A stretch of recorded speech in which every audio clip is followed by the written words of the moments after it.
కాంగ్రెస్ వచ్చి ఏదో మేలు చేస్తా చెప్పి అనుకున్నామే, అది పక్కన పెట్టండి. ఇలా తిరోగమన చర్యగా ఏదైతుందో తిరోగమనం పడుతుంది. మళ్ళీ తెలంగాణ రాష్ట్ర పునర్నిర్మాణం కావాలని చెప్పంటే కేసీఆర్ గారి యొక్క నాయకత్వం మాత్రమే తెలంగాణ రాష్ట్రాన్ని పునర్నిర్మాణం చేయగలుగుతామని చెప్పంటున్నాను. మీరు ఎక్కడ ఏ పల్లె కనపడి చెప్పిన ఒకటే నినాదం వస్తుంది, రేవంత్ రెడ్డి పోవాలి, కేసీఆర్ గారు రావాలి. ఒకటే నినాదం, రేవంత్ రెడ్డి గారు పోవాలి, కేసీఆర్ గారు రావాలి. కాంగ్రెస్ పోవాలి, బీఆర్ఎస్ రావాలి.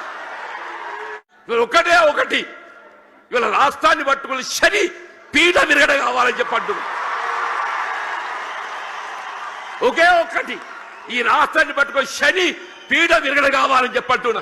ఆ శని పీడ విరగడ కావడానికి కొరకు ఏదైతుందో కేవలం కేసీఆర్ గారి యొక్క నాయకత్వంతో మాత్రమే సాధ్యమవుతున్న భావంతో ఏదైతుందో ఇవాళ కేసీఆర్ గారి యొక్క నాయకత్వంలో బీఆర్ఎస్ పార్టీ చేరుతుందని చెప్పంటున్నాను.